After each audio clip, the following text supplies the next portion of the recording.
For years, people with disabilities have been promised that autonomous vehicles are right around the corner. Self-driving cars will open up new possibilities for people with vision, hearing, and mobility impairments. Help was on the way. But Haben Girma is tired of waiting. People with disabilities stand to benefit the most from self-driving cars, but developers are not making accessibility enough of a priority, said the author and deafblind disability justice lawyer. Waiting until a product is finished to start thinking about accessibility is like completing construction of a skyscraper and then tearing part of it down to install an elevator. People with disabilities stand to benefit the most from self-driving cars, but developers are not making accessibility enough of a priority. Over 25 million Americans have disabilities that make traveling outside the home difficult. Historically, car companies have provided little relief producing vehicles that are either inaccessible or cost thousands of dollars to retrofit for a driver with disabilities. Autonomous vehicles, AVs, present a tantalizing solution to millions of frustrated people. But the industry's well-publicized struggles, as well as the broken promises of tech companies in the past, are forcing many in the disabled community to wonder whether AVs are the salvation they've been waiting for. The skepticism among the disabled toward tech companies is warranted. Uber and Lyft initially claimed that their ride-hail fleets would be a boon for disabled customers, but wheelchair-accessible vehicles are largely absent from both companies' platforms.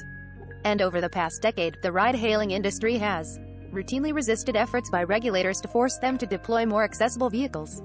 Whether it is a broken foot, an unforeseen traumatic event, or just getting old, we are all likely to have a disability at some point. Currently, a disabled individual might not have the means to modify a vehicle, they may not be able to drive, or it may be too difficult to navigate public buses and trains. The more accessible AVs are from the beginning, the more everyone will benefit. One of the biggest automakers in the world, Volkswagen, is already taking steps to ensure its AVs are designed to serve a broad range of people. By talking to groups like the American Association of People with Disabilities, Volkswagen said it is well aware of the engineering challenges they face. The more accessible AVs are from the beginning, the more everyone will benefit. The automaker's inclusive mobility team, based in Santa Clara, California, is working on how an autonomous vehicle could communicate on multiple levels with users who are deaf or have low vision. The team is working on a software interface with an accessible screen reader and on interior concepts with visual, text, and tactile notifications for deaf passengers, as well as external vehicle speakers and microphones to support locating and boarding for those with low vision. VW isn't alone in thinking about how its AVs should be designed to serve the disabled community. Toyota, Cruise, and Waymo are also working on solutions for how to transport riders with different bodies and accessibility needs, and they find themselves encountering the same design hurdles as the VW team. Besides making its AV software accessible, VW is also examining seating concepts like seats facing each other for better face-to-face communication among deaf passengers. This would also help passengers read lips of someone with a speech impairment that might be difficult to understand. But it's also a seating arrangement that may cause motion sickness. Having empathy for the challenges faced by disabled communities in mobility is only the starting point, said Chandrika Jain, UX researcher and design manager at Volkswagen Group of America. We need to understand the specific needs. We need to be involved in continuous dialogue with the people who are underserved, to hear from them their experiences and not simply imagine what those experiences might be. It's a complex process that demands that we have a deep understanding, and that our ideas are future-proof to some degree. We need to be involved in continuous dialogue with the people who are underserved, to hear from them their experiences. One of the most complex challenges Giant faces is the lack of industry-wide standards for how wheelchairs can be secured in a vehicle. Giant says that this issue requires collaboration between wheelchair makers, insurance companies, users, and governments. Even with the design obstacles, Giant remains enthusiastic. Inclusive design is very exciting to work on, she said. This is really groundbreaking design research. Christian Lorenz, Senior Director of Intelligent Cockpit and Body at VW, points out a fact so obvious that it's easy to forget. It is important to consider that many policies drafted to assist disabled Americans were written long before anyone seriously dreamed that self-driving mobility could happen, and quite often even before computers were part of our everyday lives. Many of those policies came from the Americans with Disabilities Act, ADA, which was signed into law 31 years ago. Lopez notes that insurers define wheelchair coverage as a necessity in the home, but the role of wheelchairs in AVs has never been on the radar. Precautions like crash safety and self-securement often get treated like beyond-the-scope upgrades. Volkswagen isn't the only automaker with a team working on AV accessibility. We Will Ride, a coalition of advocates dedicated to ensuring a future with Accessible AVs released its annual scorecard in July on the companies doing the best job of making their AVs disability-friendly. Toyota, long a leader among automakers in robotics and technology, got high marks from the group. This includes the creation of a fifth R, solely for AV accessibility, a $1 million contract from the U.S. Department of Transportation to help study the impact of AVs on people with disabilities, and a slew of disability-focused programs. Jade Hill, Toyota's program manager of crash avoidance and advanced technologies, is an important voice in Toyota's inclusivity push. The company has partnered with May Mobility out of Ann Arbor, Michigan, to launch an accessible AV shuttle in Indianapolis. May Mobility also has accessible shuttle services in Grand Rapids, Michigan, Arlington, Texas, and Hiroshima, Japan. Toyota pulled its AVS from the Tokyo Paralympics after hitting a visually impaired athlete.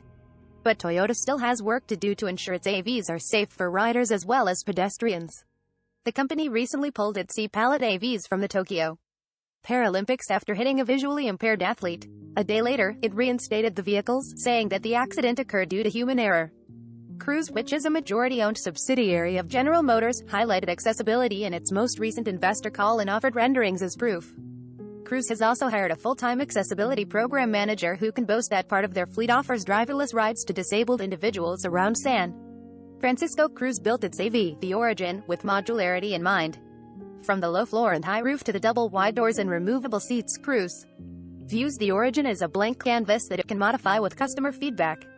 The Origin is scheduled for release in 2023 alongside an accessible variant. But the Origin is still years away from service, and Cruise is facing challenges around its lack of accessibility right now.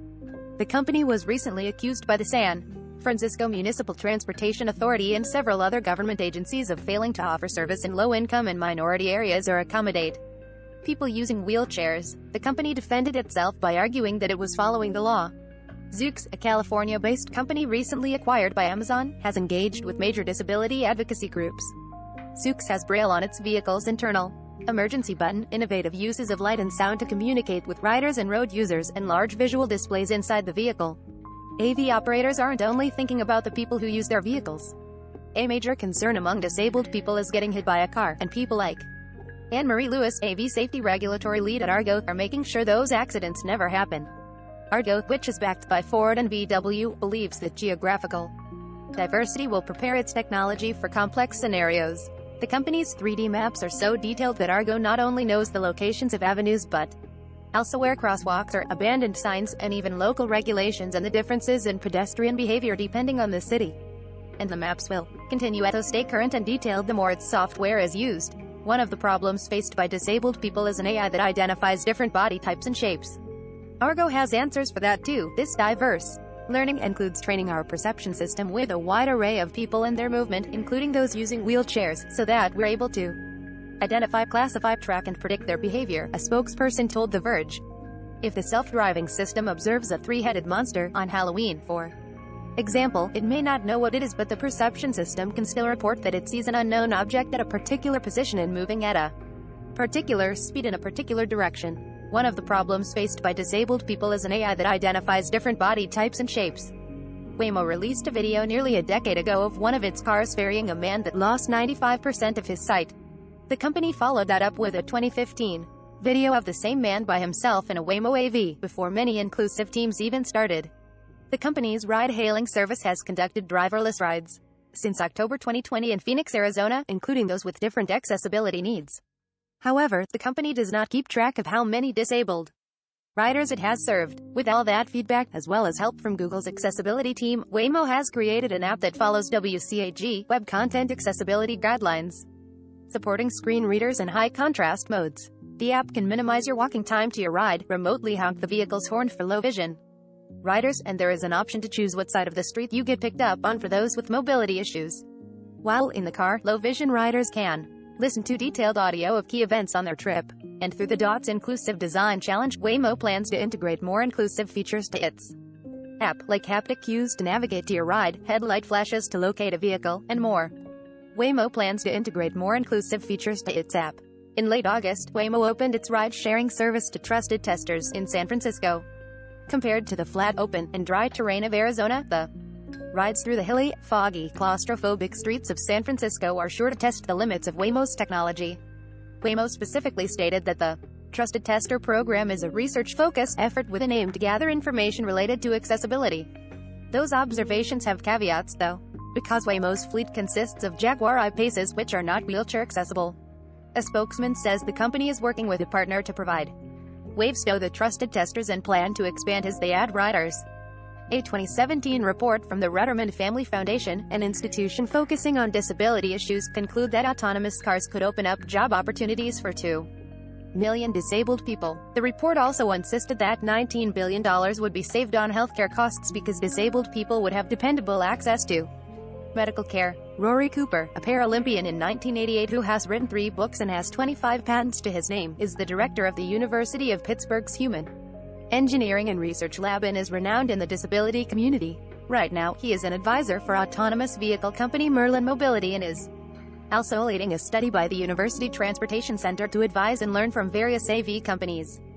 For those reasons, Cooper doesn't share the impatience expressed by disability rights lawyer Haben Girma and others in the disabled community.